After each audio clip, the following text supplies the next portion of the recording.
Hello, everybody, and welcome to the Champions Los Angeles podcast. I'm Kiran ShaDeSLaYeR Noojibail, and over the last 16 years, I've been a competitive player, esports commentator, live producer, show director, among others.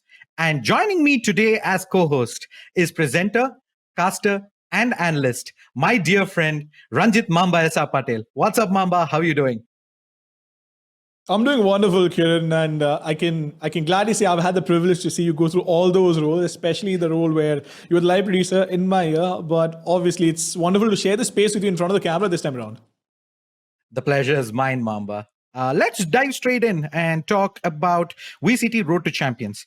This year, we witnessed amazing regional tournaments, giving us teams that will now face off against each other at Champions Los Angeles, which is scheduled to take place from 6th August to 26th August. The matches will be played at Shrine Expo Hall from 6th to 20th August and at Kia Forum from 24th to 26th August. We've witnessed quite a few changes in the Champions format and the overall qualification process too, Mamba. Oh yeah, this is the third iteration of the Champions, and the first time around it happened in Berlin. The second time around it happened in Istanbul, and obviously, look, the qualification process more or less for the first two times was very similar to each other, with the exception, right? So we had circuit points for both the iterations. The first two iterations we had LCQs, but the first time when it happened in Berlin, we had Stage 3 Masters, which gave a direct slot to Champion. But in Istanbul, that was not the case. You had circuit points, you had LCQs, and that's about it. Yeah. And we have two champions so far. 2021 saw Ascend take the title. And last year at Istanbul, it was Loud, who will be the defending champions going into 2023 Champions Los Angeles. With that, I think let's just jump straight into talking about a little bit more about the road to Champions Los Angeles this year. Like I mentioned, there was a change in format. This year saw partnered teams coming in, where we had 10 teams from each region: Pacific, Americas, and EMEA. Beginning of the year, it started with the VCT lock-in that happened at Sao Paulo, Brazil, where we had all the partner teams and two teams from China who were invited to play in the tournament. Of course, Fnatic from the EMEA region won it and ended up getting an additional slot for their region for VCT Masters Tokyo. Oh, yeah, absolutely. And I think that was very crucial as well, because what that enables EMEA as a region to do is that when you have the LCQs, you get two teams qualifying from the LCQ rather than just one, which is the case for Americas and Pacific. But at the same time, you also have to notice when Masters Tokyo happened, the top three teams from both the regions, apart from EMEA, directly qualified to champions. But since there were four teams in Masters Tokyo from EMEA, you had two teams qualifying from the LCQ, and the top three teams in Masters Tokyo directly qualified to champions. So the fourth team basically had to go again to the LCQ to have a shot at qualifying. Yeah. And of course, there were LCQs this year as well, where the remaining partner teams from all the VCT leagues got another chance to qualify for Champions Los Angeles from their respective regions. One team each from the Americas and Pacific LCQ qualified for Champions Los Angeles, and there were two teams that qualified through EMEA's LCQ. Like you mentioned, courtesy Fnatic's Masters Tokyo win. Apart from this, there is the latest region from China, where three teams were selected for Champions Los Angeles. That takes the tally up to 16 teams that will be playing at Champions Los Angeles, just like the previous years as well. Oh yeah, more or less. So if you're to simplify it, right? Even though Fnatic made our lives very difficult when we were writing down the script and gathering all the data, because I had to double check and make sure that, hey, you know what, we're getting all the team names right and we're getting all the numbers right. So each region has four teams except for EMEA. So Pacific has four, we have Americas with four teams, but EMEA has five teams. But to get the tally up to 16, we have three teams from China, which obviously have been invited based on the performance in their local league and in terms of the regional performance. But of course, talking about the teams from Americas, we have Evil Geniuses, NRG Loud, and from the Americas LCQ, we have Crew Esports. From EMEA, as I mentioned earlier, 5 teams: Fnatic, Liquid, FUT, and from LCQ we have Giants and Navi. But Pacific and China, Kiran, what do you think about the teams from there? Well, from Pacific, we do have PaperX, DRX, and T1. And from the Pacific LCQ, we have Zeta Division. And from China, we have Edward Gaming, Bilibili Gaming, and Fun Plus Phoenix, rounding up the 16 teams this year at Champions Los Angeles. I think. Let's just dive straight into how the format is going to be for Champions Los Angeles. It's going to start off with the group stages on 6th of August, and that will go on till the 13th of August, while the bracket stage will take place from the 16th of August, culminating in the grand finals on the 26th of August. Yeah, but Kiran, I remember you and I having a discussion and talking about the groups, because 4 groups of 4 teams each, and you have double elimination where all the top 2 teams, right, from each group qualify to, as they call it, the bracket stage. What do you think of that? Yeah, interesting format wherein you will see, like you mentioned, 4 teams from each group. You have two teams qualifying through, and then there is a random seeding that will happen into the bracket stage, and it is double elimination from there on again until we have the champion. There is, of course, a mix and match of the type of series we will see. In the group stage, we're going to have all the matches as best of 3 series. And then in the bracket stage, it's going to continue being best of 3 series matches, except for the lower bracket final and the grand final, which will be best of 5 matches. Oh, yeah. And I think deservedly so, right? Because you want to have a grand final, which is also sort of showing the aura of this entire tournament. Best of 5 finals, I think, is a cherry on top of the cake. But talking about the schedule, you did mention that the group stages begin on 6th of August, but we have Group D. So we will have Navi versus Team Liquid and DRX versus Loud from Group D on the 6th of August. On 7th of August, we have T1 versus FUT and FPX versus EG from Group B. On 8th of August, we'll have Crew face off against PRX, and Giants will face off EDG for Group A matches. Finally, on 9th, in Group C, we have BLG go up against NRG, and Zeta Division will take on Fnatic. Yeah, lots of exciting matches. And for the fans who are going to be tuning in, do keep in mind the event is happening in Los Angeles, and the dates are in accordance with the local time of Los Angeles, United States.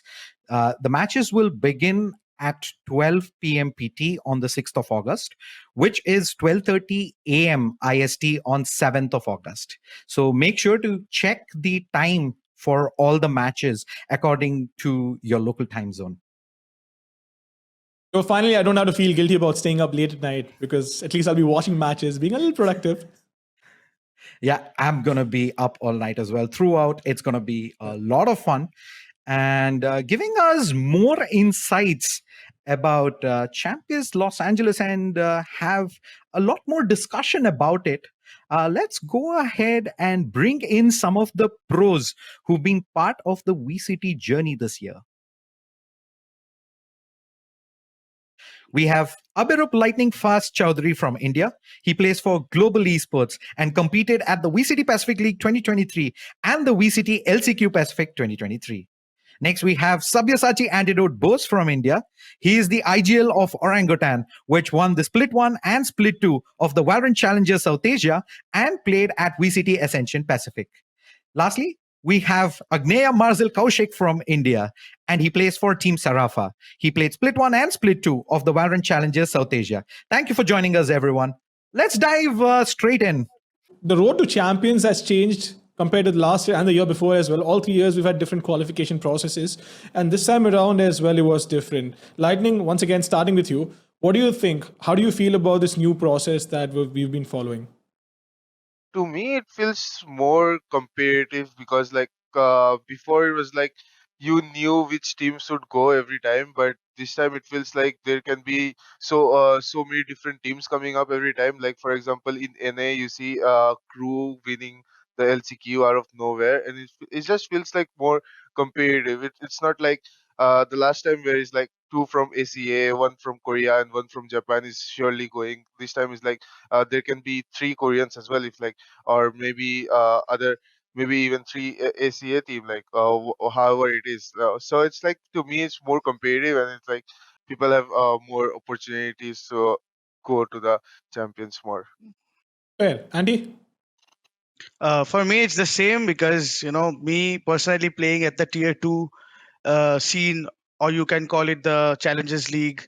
So I played the VCL SA, like the domestic league, you can say, from the South Asia region, and you can see the competition in the domestic league also. Like everybody is here to prove that they want to compete at the biggest stage. They want to go to that you know.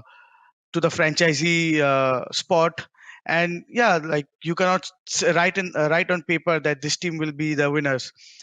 Everybody, there were so many teams fighting for the spot. So I think the process, and I think the this time the competition was very high, and I think it will only increase the engagement and the all the fighting and everything inside the community. So I think it's good. The process is good. Wonderful. Marzil, what do you think about this? I also believe that the competitiveness has increased, but more so than anything, I think it's because of the franchisee system that allowed for organizations to have players from different parts of the region itself to create the best team possible. Before, in the earlier VCTs that happened, I think most of the teams were very country based, or teams that were formed and organizations that would pick up teams were a little bit more localized. Now, though, it's more of a global phenomenon because you have teams that have been picking up players from different regions to compete in their franchise league and then participate in the league and then from there qualify to make it to the top. So you always have a guarantee of uh, a very good set of players that will be playing. So the competition is always going to be guaranteed, regardless of which region they come from, because you're shuffling the players from the regions and you're making them play. And that's always going to be good for the scene because everybody has to evolve, everybody has to adapt, and you get the best teams competing at the level. And towards the end also, when there were the LCQ qualifiers, as Antidote already mentioned, you saw so many teams that were like kind of dark horses that came out through and could win. You saw in the EMEA LCQ, because it was the EMEA team Fnatic that won before, they had two slots that came with that into the LCQ. So you had Navi and I think what was the other team? Giants. Both of them qualified as well. So overall, throughout all of this process, you make sure that the best teams possible always come to the top, and you have all of them competing in a very brutal format. So I think it's going to be very, very fun to watch for any viewer. Interesting, Marzil, how you talked about the change in teams and how teams have evolved, right? And so has the competition over the last 3 years. We're in the third season of VCT. We've already had 2 champions completed, and Champions Los Angeles is going to be the third one. How have you seen this competition evolve? From seeing much more local teams and underdogs perform and then come out on top, right now I personally can observe more of a shuffle of teams and more, surprisingly enough, more new names that have come up that were previously considered rank demons or previously considered, how do I say, they were considered up and coming talents but never given the chance. So those people have also really been given a space to shine, and all of them being projected forward through the system and through the league, and then seeing them all come forward and perform at their level best. There's so many variety of plays that people make now. There's so much required in terms of synergizing with each other because of a mix of cultures, because of a mix of regions, and so much information and knowledge that is brought over from one side to the other. So it's evolved into a very strong, robust meta, so to speak. for all the teams involved, and you see that through the fierce competition that happens between all the teams. For me, it's the same because for me the primary thing will be the mix of culture. Like if you see all the teams that are playing the Challengers League or even the franchisee league, there are so many people. If you give like I can give the example of the global esports team as well. Like there are Indians, there are Aussies, there are a lot of Koreans. There's a mix of play style and everything, and everybody is evolving through it.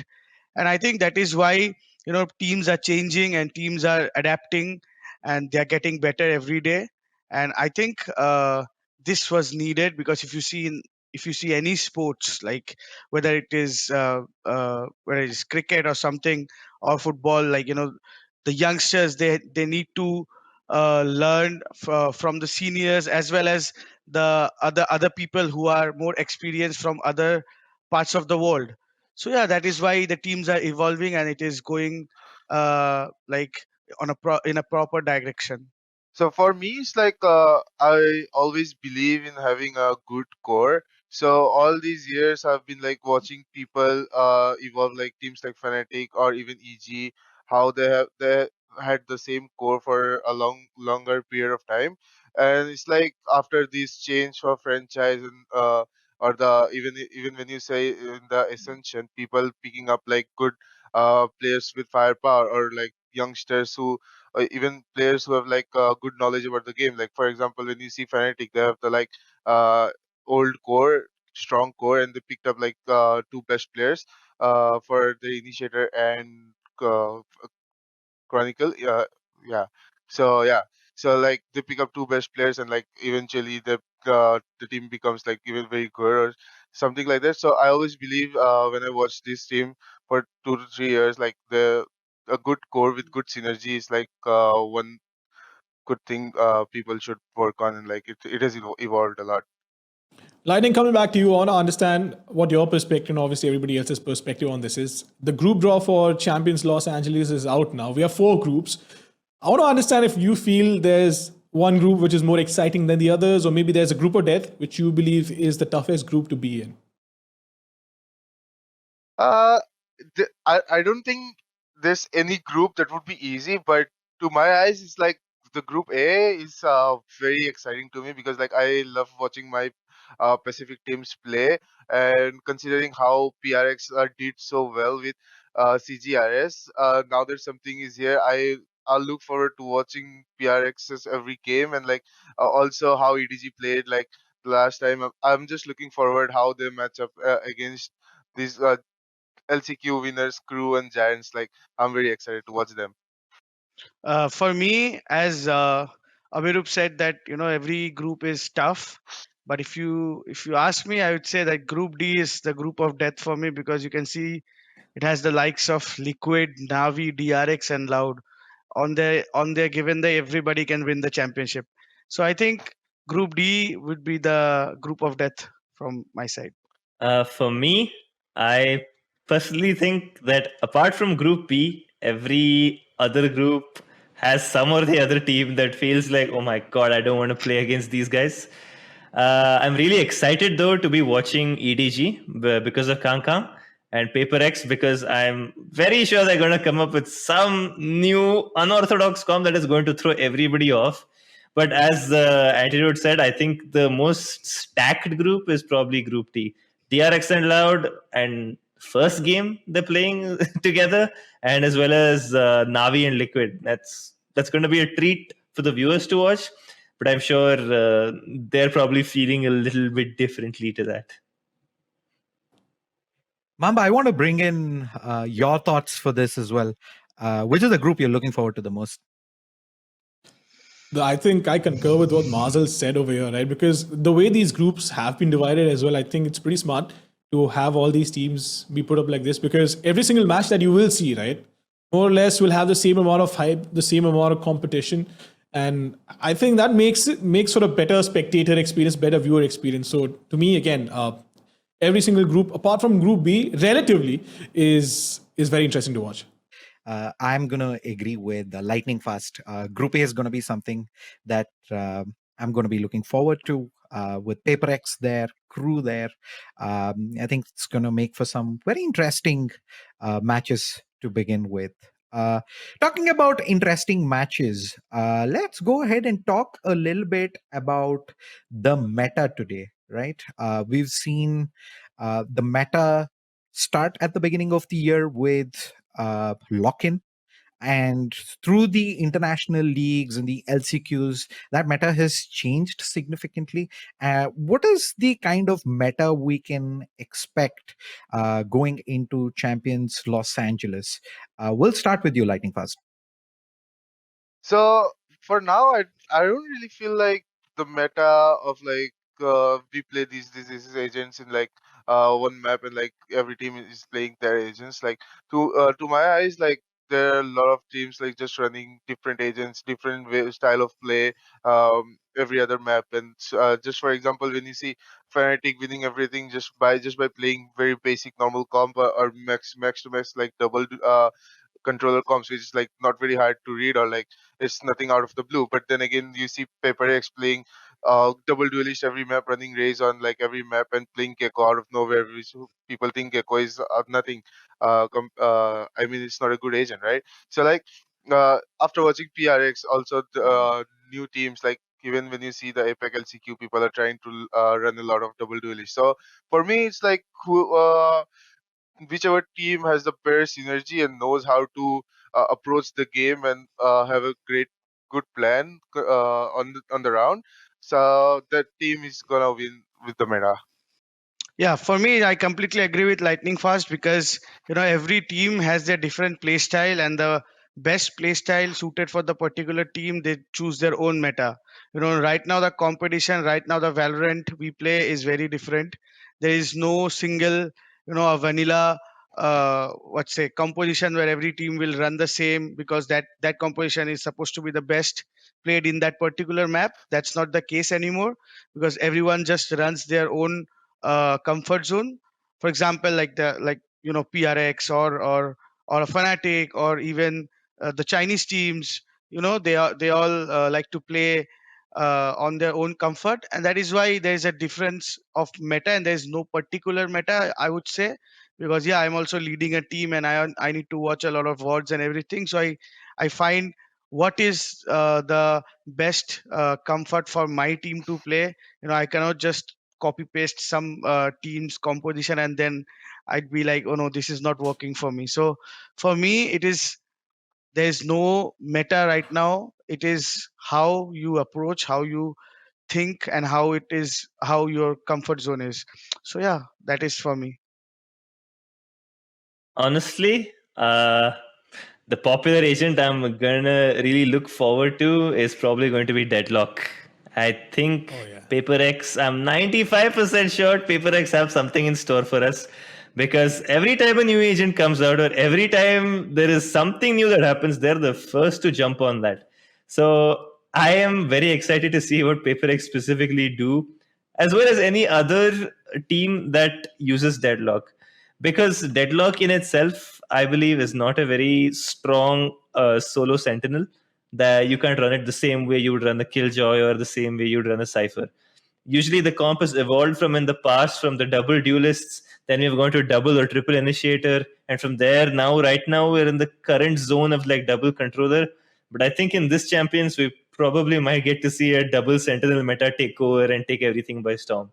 So I'm hopeful that we'll see something like that, and that's going to be very fun to watch. It's going to be something new, it's going to be something radical, and I'm pretty sure as soon as that happens and I queue my next rank game, I'll see every other player trying to pick that and do the same thing. So yeah, it's something to look Well, forward to. Andy, this time around, I want to come to you first, and I want to get your IGL perspective on this. Marzil will come to you later, and then Lightning at the end.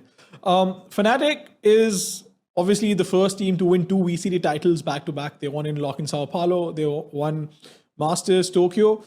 Now, I want to get your understanding on what makes them so good, because winning two titles back to back, first of all, is not that easy. And the biggest question is, can they make it three on the trot? So for me, I think the most important thing for Fnatic, which is working greatly, I think they trust their IGL a lot, like Boaster. I think this is very important for all the teams to understand that, you know, to follow or to trust your leader, but we all listen to their comms because the videos are out every time, and but you can see that everybody is taking initiative and everybody is chipping their ideas for the IGL to make the last call. So I think they have a perfect mixture of experience as well as youngster. They have a lot of firepower as well as the brains of booster. So I think they have the perfect it feels like they have the perfect puzzle, the pieces of puzzle, they are together as a team. So I think that is why they are shining. And I think if they keep keep the mental high, because we have seen times where Fnatic didn't win, they lost, and but they came back because of their mindset. And if they keep doing that thing again, I think this is their tournament to win. Wonderful. Marzil, what do you think about this? Honestly, I've actually sat and watched at least 10 demos of Fnatic playing on a single map on Lotus. Just to watch what they do, what changes they make, because they were the best team and they right now are the best team.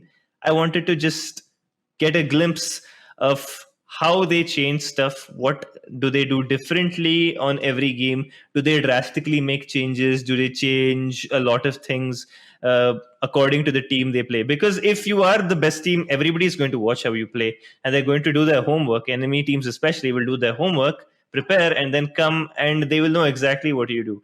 So I honestly thought that they would do something completely radically different to make sure that they throw the enemies off guard. But to my surprise, they were actually doing the same thing over and over and over again without, not I wouldn't say without, but very few changes, and only adjustments that were made were the individual adjustments that every player had. So I concur with Antidote's statement about how they have the individual experience and they have the skill and the trust in their IGL, because they still do the same thing and they use their individual abilities itself to make sure there is a little bit of a shift. And with 5 people making 5 different micro decisions, it becomes and looks like it's something new. Whereas overall, from the bird's eye view, it still looks the same. So it gives the illusion to the enemy that it's something different, something completely different, but it is the same thing, just masquerading as something else. So they're very good at that, to tell a story basically, and to show something to the enemy that, hey, look, we're doing the same thing, but it's actually something different behind the scenes. But you won't know it until you look too deeply and you watch that game again. Marzil would become a great story writer, I'll tell you that, because of the amount of detail he's gone into over there. But Lightning, coming to you, I want to get your perspective on what you think. What makes Fnatic so good? I mean, NT and Marzil already said what needs to be said, but yeah, they all 5 of these players are pretty much experts in their own role, and like they know what they have to do, and the little micro adjustments is like all they need to win some rounds. So for me, yeah, that's it. Fnatic are definitely one of the favorites going into Champions Los Angeles. I think they're favorites for a lot of the viewers. Another thing that a team, rather, that a lot of the viewers are going to be keeping a close eye on is Loud. They are the defending champions coming into Champions Los Angeles. But the team has seen a couple of roster changes since they won the last time around. We have Konzin as well as Toys coming in for Pankara and Sassy. How do you think they're going to fare this time around? We'll start with you, Marzil. Honestly, I don't see them winning or making a good run this time because of their performance in the league as well as their performance in Tokyo as well. I think they have severely underperformed, and the style that they play has been well adapted to by the current meta and by the current comps that most teams run. So I don't see them winning unless they have made some very big changes in what comps they're playing, in what agents they're playing, and how they structure their gameplay. There are so many more stronger teams right now. There's PaperX, there's EDG, there's DRX, there's Fnatic.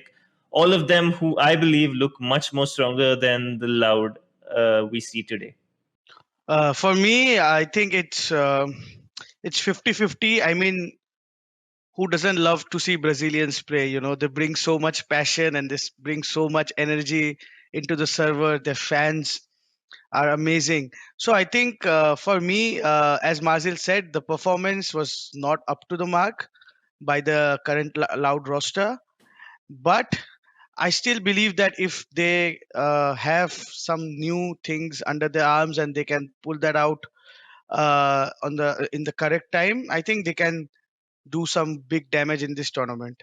To me, it's like Loud. They've been one of the best teams in the world, and like even at the start of the year, they looked really promising all the way like till the league. But going into Masters, they had their issues. But I feel like if they can fix their issues, they have a really good chance of winning it, but it's gonna be really hard.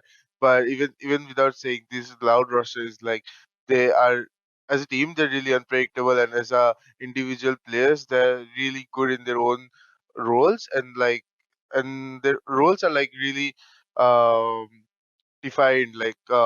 They're really experts in their own role. So I feel like if they can fix their small issues, internal, external, however it is, they can probably have a good shot at it.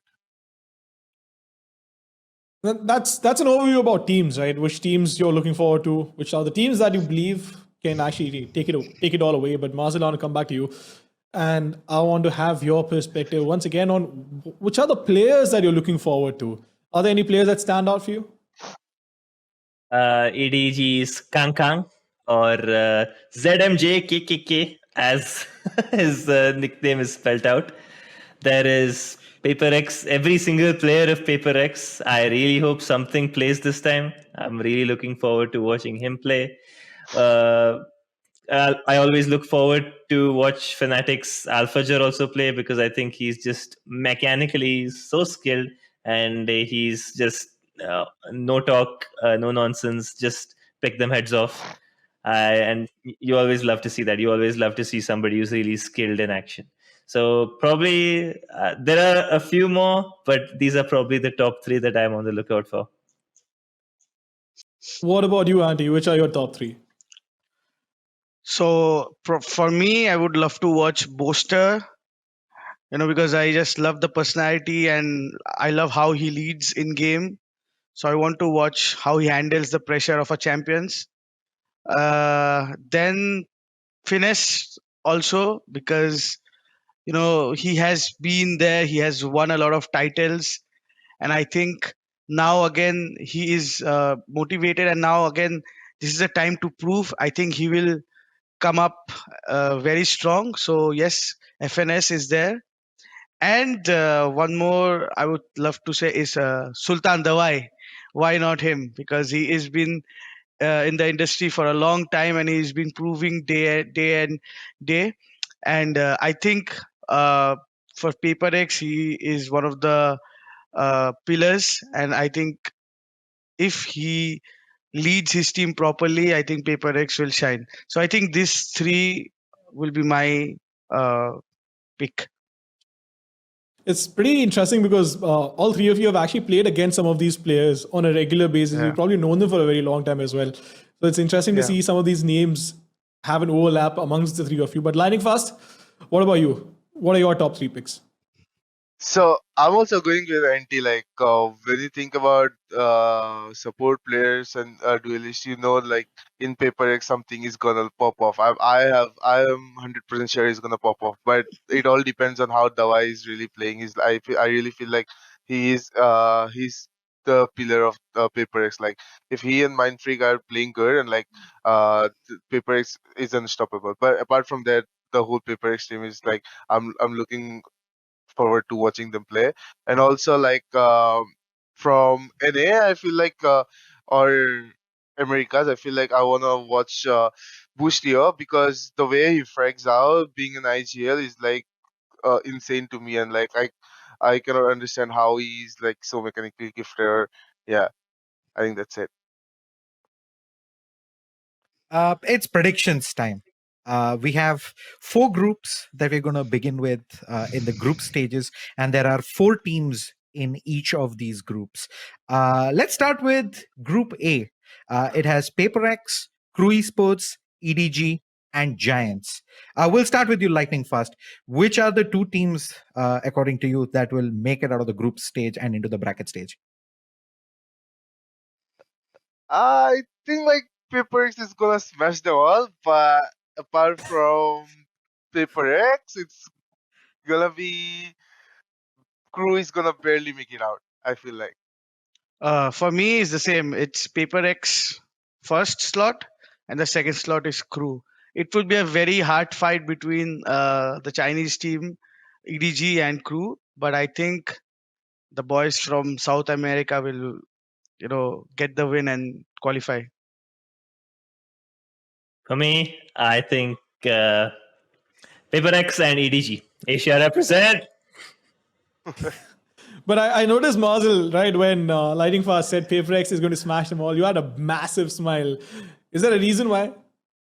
Yeah, because I've gotten smashed so regularly by them. The players in ranked games, and whenever we've scrimmed, whenever we've played, it's just been destruction everywhere. Yeah, I cannot Yeah, no. forget the 13-0. We try to forget that and move past it. But moving on to Group B, Lightning, we have EG, FPX, FUT, and T1. Who do you think are going to be the top two in Group B? EG is like, I feel like they're so good. They're so mechanically gifted team, and like they have really good synergy. So EG and the other, if I have to choose, I love T1. So T1, yeah, for sure. Andy? For me, EG definitely the number one seeded team who will make out of the group stage. But I cannot really say the number two team because anything can happen. Fun plus Phoenix is also great. FUT is also great as well as T1. But again, if I have to name one, the second team it would be T1. For me, I think EG for sure. Like that, everybody's setting them as their favorites for the group. The second one is it's so hard because it's FUT and FPX have been good in EMEA, but I don't know how T1 will fare against them in EMEA versus Asia, so Asia Pacific. I'm not sure how they stack up against each other. So I'll go out on a limb here, and then I probably just gonna say T1 because Asia. Interesting. Yeah, let's just jump straight into Group C. Group C has Fnatic, Zeta Division, NRG, and BLG. We'll start with you, Marzil. All right, Fnatic for sure because they're the champions. It'd be a shame if I didn't put them there. So hard, man. Like this is the problem. Like every group seems like a group of death. So hard. I'll actually say BLG because of personal experience. Let's leave it at that.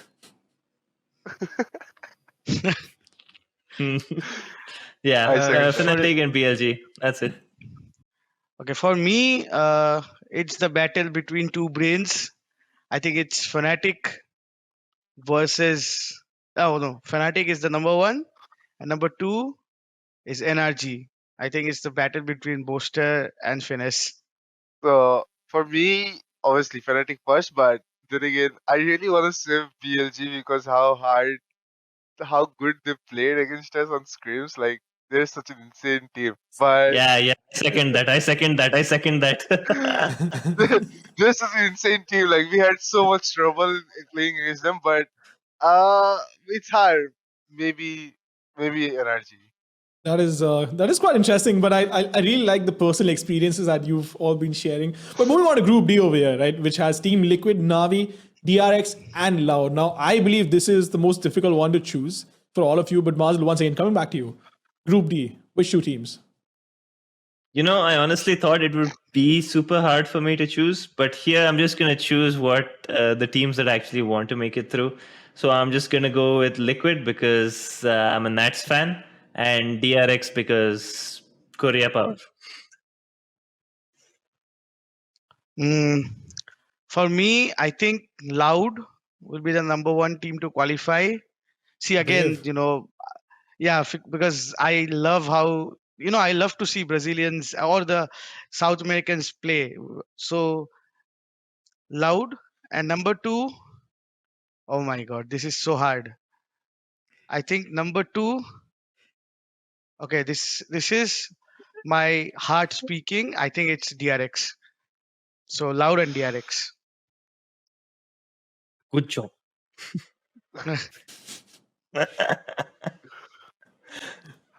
For me too, it's like my heart says DRX. DRX gonna be the number one, but second, uh, I love how Liquid plays and how their individual players are so good. So Liquid for sure. Perfect. You all made your predictions for the teams that are making it into the bracket stage. But the $1 million question is going to be who's going to win Champions Los Angeles? We'll start with you, LightningFast. Oh. It's easy to say it's fanatic, but then again, I just want to go out of the way and like say I just want PRX to win the whole.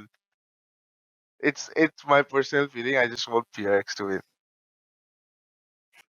Antti?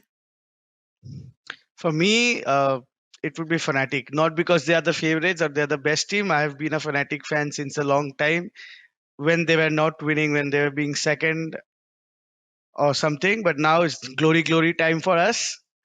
So yeah, it's Fnatic.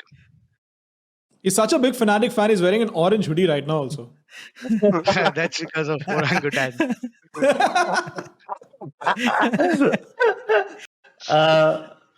I think this is the time. This is the event for PaperX. This is the time to create the SEA era for Valorant, and I think PaperX are going to be the vanguard for that. So I hope, I pray, and I truly believe that PaperX will make it through and they'll do well. Kiran, I have to tell you this. I know you've not asked me this, but I'm rooting for PaperX. Let's be honest. I think everybody from this region is rooting for that team. And to be fair, they also do look very strong. And we've heard all the three players voice their opinion about the team and all the other teams as well. But if you were to ask me, I'd probably say PaperX though. I think that's going to be more or less the same for me as well, just as the rest of the panelists and you. The brain says Fnatic, the heart says PaperX. So I guess we're in unison on the where the opinions rather of where the group here stands today. Well, that is pretty much gonna bring us towards the end. Any shout outs, guys? Let's start with you, Marzil. Shout out to all my fans, supporters who've stuck around ever since I started playing video games professionally. I don't think I would actually continue playing or being here if it weren't for you guys, and I mean that with all honesty.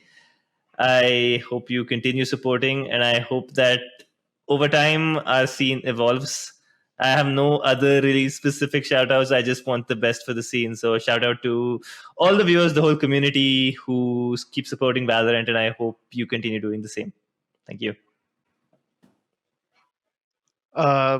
Shout out to Riot Games for hosting such a big event, such a massive event for all of us, and shout out to you two for having us here, hosting such a wonderful podcast. And then finally shout out to the fans, and yeah, that's it. I'll keep it short. The first thing comes to my mind is like shout out to my family. For them, I'm here, and secondly, shout out to my fans for being with me through all the hardships and all the ups and downs. Thank you for you guys. I'm here, and lastly, shout out to you guys for having us. Thank you. Well, that is all. Thank you so much to our esteemed panelists for joining us today. Thank you so much, Mamba. It was an absolute blast doing this. Thank you, everyone who is tuning in to watch this Champions Los Angeles starts on 6th of August. Make sure to tune in and support your favorite teams. See you guys.